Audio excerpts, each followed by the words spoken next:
우리는 살아가면서 많은 감정들을 느끼며 살아갑니다. 기뻐하고 사랑하기도 하고 감사하지요. 그런데 때로는 분노하고 질투하고 미움, 두려움, 공포라는 감정에 사로잡히기도 합니다. 우리는 여러 가지 다양한 감정들 가운데에서 하나의 감정이지요. 그 하나의 감정에 사로잡혀서 순간순간을 선택하고 결정하면서 살아가게 됩니다. 내가 기쁨이라는 감정에 붙잡히는 그 순간, 또 내가 슬픔이라는 감정에 붙잡히는 그 순간, 그 감정은 내 안에서 시작되어집니다. 그리고 그 감정이 나를 지배하고자 하는 것이에요. 두려움이라는 감정도 마찬가지지요. 두려움을 내 안에 품는 그 순간, 두려움이 내 속에서 일어나기 시작합니다. 그리고 그 두려움이라는 것이 내 생각, 내 미래, 내 비전까지도 지배하려고 합니다. 사실 과거에 좋지 않았던 어떤 불행한 경험들은 과거의 경험으로 끝나지 않습니다. 현재를 살아가는 나에게 종종 숨이 막힐 정도로 나를 짓누르기도 하는 것이 이 과거의 경험들이지요. 사람들은 과거를 통해서 미래를 보고자 합니다. 그래서 과거가 행복했던 사람들은 미래를 장밋빛으로 해석하며 꿈꾸며 살아가요. 그러나 과거가 불행했던 사람들은 미래를 잿빛으로 염려하면서 그렇게 살아가는 경향성을 가지고 있다는 것이죠. 예를 들면 병에 걸린 사람은 또 병에 걸릴까 두려움이 살아갑니다. 사랑이 떠날까, 가난해질까, 또 실패하지는 않을까, 이렇게 속에서 과거의 일로 인해서 두려움이 일어나는 것이지요. 그러니 여러분, 두려움이라는 것은 두 가지의 요소를 가지게 되는 것을 우리는 보게 됩니다. 하나는 과거의 경험이라는 요소지요. 또 한 가지는 무엇입니까? 미래의 불확실성이라는 요소입니다. 이 과거와 미래의 요소가 지금 현재의 나에게 영향을 끼치고 있는 것이 이 두려움이라는 감정이라는 것을 우리는 보게 되는 것이죠. 여러분, 우리는 이 두려움을 어떻게 극복할 수 있을까요? 우리는 이 현재의 삶을 두려움이 아니라 어떻게 기쁨으로 살아갈 수 있을까요? 여러분, 인문학에서는 이렇게 조언을 합니다. 지금 가지고 있는 모든 것들을 잠시 내 곁에 있을 뿐이라 이렇게 인정하며 살아가라고 우리에게 조언을 해요. 대단히 훌륭한 조언입니다. 건강도 또 젊음도 언젠가는 나에게서 떠나갈 수 있다는 것을 인정하라는 것이죠. 그것을 염두에 두고 살아가면 두려움에 사로잡히지 않을 수 있다고 조언을 하는 것입니다. 여러분, 그러나 성경은 어떻게 조언을 할까요? 여러분, 예수님께서 십자가에 죽으시고 부활하셨지 않습니까? 자, 그런데 부활하신 주님은 두려움에 사로잡혀 있는, 두려움 때문에 숨어서 지내고 있는 그 제자들을 지금 찾아가셔요. 그리고 말씀하셨죠. 아우토이스 에이렌의 휘민, 너희에게 평강이 있을지어다. 주님께서 제자들에게, 두려움에 떨고 있는 제자들에게 그렇게 말씀하고 있는 거예요. 요한복음 20장을 보면 어떻습니까? 여러분, 이 디두모라 하는 도마가 있었죠.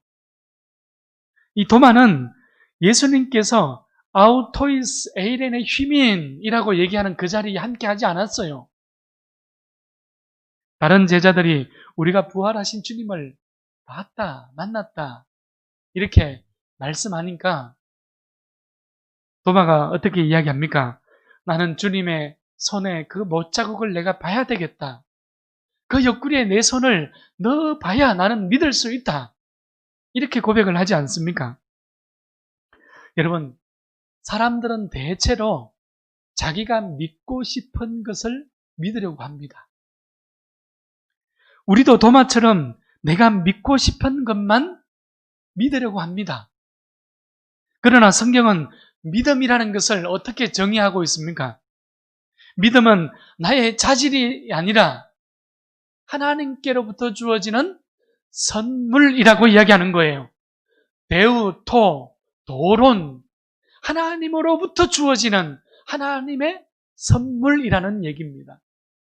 여러분, 그것이 믿음이에요.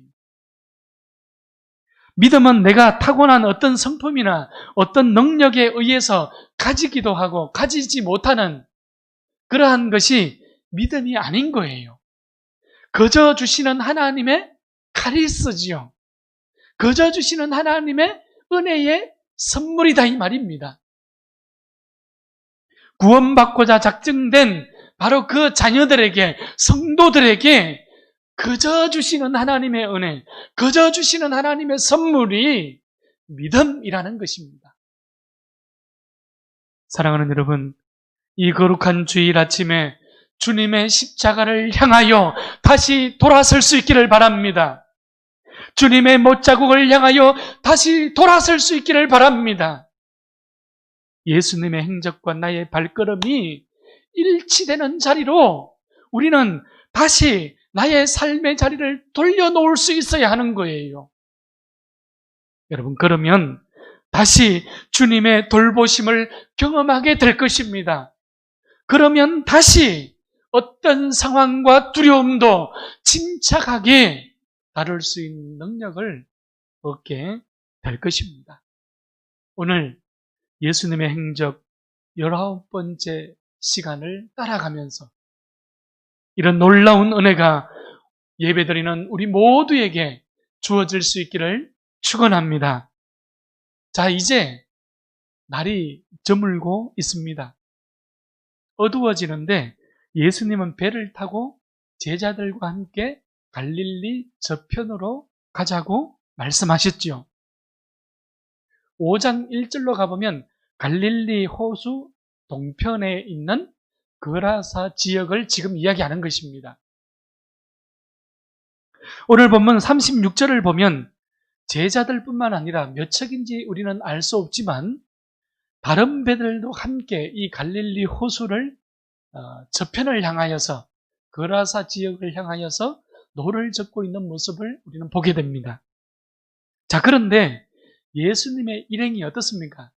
뜻하지 않게 갑자기 불어오는 큰 광풍을 만나게 되는 거예요. 갈릴리 호수가 가지고 있는 지형적 특성 때문에 일어나는 돌풍 혹은 광풍이 되는 것이에요. 이 광풍이라는 것은 여러분 미칠 광자에 바람풍자를 쓰지 않습니까? 미친 듯이 사납게 힘몰아쳐서 갑자기 불어오는 사나운 돌풍을 광풍이라고 일컫는 것입니다. 이스라엘 지형을 보면 최북단에 헬몬산이 있습니다. 이 헬몬산은 만년설이 덮여 있습니다. 해발 고도가 무려 2815m나 되는 굉장히 높은 산이지요. 우리나라 백두산이 해발 고도가 어떻게 됩니까? 2750입니다. 그러니 이 헬몬산, 최북단에 있는 헬몬산이 2815m이니 얼마나 높은 산인지 우리는 짐작할 수 있게 되는 것이죠.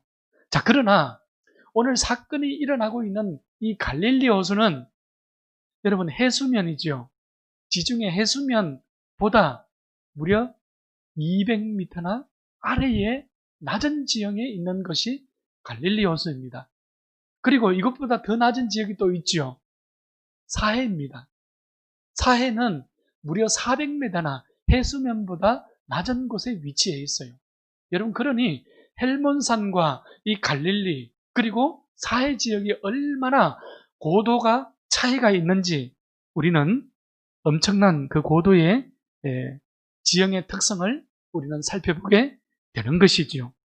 자, 그래서 갈릴리 바다는 이 헬몬의 찬 공기와 또 갈릴리의 따뜻한 공기가 서로 만나게 되는 것이죠. 그래서 종종 예상치 못했던 광풍이 일어나고 큰 파도가 일어나는 것입니다. 오늘 본문은 환경으로 인해서 찾아온 사건이 되죠. 갑자기 불어온 광풍으로 인해서 배 안에는 물이 가득 찼습니다. 자, 그런데 지금 주님은 어떻습니까? 예수님의 모습은 뱃고물에서 편안하게 잠을 주무시고 계십니다.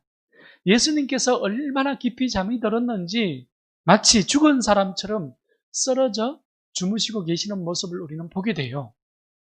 여러분, 지금 광풍이 불어오고 돌풍이 불어오고 배에 물이 가득하게 되었는데도 주님께서는 일어나지 않으셨습니다. 제자들에게는 대혼란의 상황이지요. 배가 뒤집혀 죽기 일보 직전입니다. 일순간 두려움이 몰려와서 온통 사람들의 마음을, 제자들의 마음을 사로잡았습니다. 기적도, 기쁨도, 꿈도 순식간에 달아나 버렸어요. 여러분, 세상의 파도, 세속의 물결에 휩싸이면 누구나 다 두려움에 사로잡힐 수 있습니다. 믿는 사람도 믿지 않는 사람도 두렵습니다. 죽음이 눈앞에 닥쳐왔는데 여러분, 두렵지 않은 사람이 누가 있겠습니까? 똑같이 두려운 거예요. 감당하기조차 버거운 문제 앞에 서면 누구나 믿음을 잃기가 쉽습니다. 제자들을 보십시오. 예수님의 기적을 얼마나 가까이에서 봤습니까? 얼마나 많은 기적을 제자들이 봤습니까? 귀신이 쫓겨나고 맹인이 눈을 뜨고 야이로의 딸이 고침을 받고 중풍병자가 일어나 걷습니다. 한쪽 손 마른 사람이 안식일에 회당에서 회복되어지는 것을 봤습니다. 지금도 예수님과 같은 배를 타고 있지 않습니까? 지금 예수님과 가장 가까이에 있는 제자들입니다. 그런데도 제자들은 두려움에 사로잡히니 그들은 혼비백산하고 있는 거예요.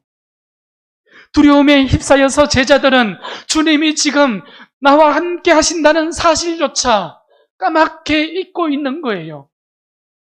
두 시선을 빼앗기고 마는 것이죠. 주님이 아니라 광풍으로, 환경으로, 그 풍랑 속으로 광풍 가운데에 내 두 시선을 빼앗기고 마는 것이에요. 여러분, 우리는 누군지 알 수 없지만 드디어 제자 중에 누군가가 예수님을 향하여서 눈을 돌리고 있습니다. 저는 우리 성도님들이 주님께 눈을 돌린 바로 이 제자가 될 수 있기를 주의 이름으로 축원합니다. 여러분, 모두가 세상의 파도에 휩쓸려서 혼란이 틈을 탈 때에, 모두가 세상 광풍에 넘어져서 믿음을 잃고 헤맬 때에, 모두가 예수를 잃고 두려움에 쌓여서 살아갈 때에, 바로 그때에 예수님께 눈을 돌린 바로 그 제자가 내가 될 수 있기를 바랍니다. 여러분, 그 제자들이 우리 넓은 교회가 될 수 있기를 축원합니다. 여러분, 이제 제자들은 두려움 가운데에서 다시 주무시는 예수님께로 눈을 돌리고 그 예수님을 흔들어 깨우지 않습니까? 38절 말씀을 보십시오. 선생님, 우리가 죽게 된 것을 돌아보지 아니하십니까? 여러분, 죽게 되었다는 것은 완전히 파괴되었다는 의미입니다. 지금 제자들이 예수님을 누구로 부르고 있습니까? 주님으로 부르지 않아요. 그냥 그저 랍비 정도로, 선생님 정도로 부르고 있단 말이에요. 여러분, 그들의 육체가, 그들의 환경이 죽을 지경에 이르렀지만 여러분, 그들의 신앙조차도 지금 죽을 지경에 이르렀다는 것을 우리는 찾아볼 수 있게 되는 것입니다. 오늘 본문은 광풍이라는 사건 속에서 예수를 바로 고백하지 못하는 그 제자들의 모습을 나아가는 우리에게 지금 고발해주고 있는 거예요. 여러분, 오늘 이 모습을 우리는 내 영혼의 신비에 새겨두어야 할 것입니다. 오늘 우리는 정말 단순하면서도 넓은 의미의 질문을 할 수 있게 됩니다. 예수님은 누구입니까? 라는 질문이에요. 여러분, 각자 자기 자신에게 질문해 보십시오. 예수님은 누구입니까? 여러분, 지식적으로 대답 말고요. 오늘 나에게 예수님이 누구냐 이 말이에요. 성경을 보면 예수님은 누구인가에 대해서 그 질문 앞에서 많은 사람들이 다양한 태도가 나타나는 것을 우리는 보게 됩니다. 마가복음 3장 21절 말씀을 우리가 지난번 봤었지요. 예수님의 가족들은 어떻게 했습니까? 예수가 제정신이 아닌 것으로 그들은 이해하고 있었지 않습니까? 또 서기관들은 어땠습니까? 서기관들은 예수님을 보면서 바알세불, 그러니까 귀신의 왕에 사로잡힌 자로서 예수님께서 신성 모독이라는 죄를 뒤집어 씌우기까지 했지 않습니까? 이것이 예수님은 누구인가? 라는 질문 앞에 그들이 행하였던, 그들이 보였던 모습입니다. 헤롯 대왕은 어떠했을까요? 예수님을 엘리야나 모세와 같은 선지자 혹은 예언자로 이 헤롯 대왕은 생각을 했습니다. 그래서 예언자의 한 사람으로서 예수님을 두려워했던 것이죠. 그래서 마태복음 2장에 가보게 되면 예수님께서 성육신 하셨을 때 성탄, 그러니까 탄생하셨을 그때를 기준해서 베들레헴 땅에 있는 2살 이하의 어린 아이들을 전부 어떻게 합니까? 학살하지 않습니까? 여러분, 끔찍한 사건이 일어났습니다. 헤롯이 가지고 있는 두려움 때문에. 여러분, 두려움이 가지고 온 비극적인 사건이란 말이에요. 바리새인과 대제사장들은 어떠했을까요? 예수님을 거부했지요. 서기관들과 마찬가지로 신성모독죄를 지었다는 이유 때문입니다. 마가복음 14장 61절에 가보면 산헤드린 공회에서 예수님께서 이제 마지막 재판을 받지 않습니까? 그 재판을 받는 예수님께 대제사장의 질문입니다. 내가 찬송받으실 이의 그리스도냐? 그 찬송받으실 이의 아들 그리스도냐? 이렇게 질문을 하고 있단 말이죠. 여러분, 산헤드린 공회는 이스라엘 백성들의 종교생활과 또 일상생활에 관하여서 재판할 수 있는 기능을 가지고 있었던 것이 산헤드린 공회 재판장이었습니다. 그러나 사형에 해당할 경우에는 로마의 속국, 로마의 지배를 받는 이스라엘 민족은 로마의 승인을 받아야 사형을 집행할 수가 있었어요. 산헤드린 공회는 사형에 관한 권한을 가지고 있지 않았다는 얘기입니다. 그럼에도 여러분, 지금 이 바리새인과 대제사장들은, 제사장의 무리들은 예수님을 사형에 해당하는 선고를 하고 싶어 했잖아요. 의도성을 가진 것이죠. 두려움 속에서 그들은 그렇게 선택한 것입니다. 그래서 로마의 법정의 동의가 필요하게 된 것이지요. 이스라엘 공회에서 재판 이후에 여러분, 그 빌라도의 로마 법정으로 이 사건을 이어가게 된 것입니다. 여러분, 빌라도는 어떠했습니까? 빌라도가 한 유일한 역할이 무엇입니까? 예수님의 죽음에 관여한 일이지 않습니까? 빌라도에게 예수님의 재판은 산헤드린 공회처럼 신성 모독에 관한 이유가 아니었어요. 종교적인 이유가 아니었단 말이에요. 빌라도에게 예수님을 재판하는 이유는 유일한 정치적인 이유밖에 없었습니다. 정치적인 문제였어요. 결국 예수를 십자가에 넘겨주시오. 가시관을 씌우고 관복을 입히고 십자가에 처형하도록 예수를 내어준단 말입니다.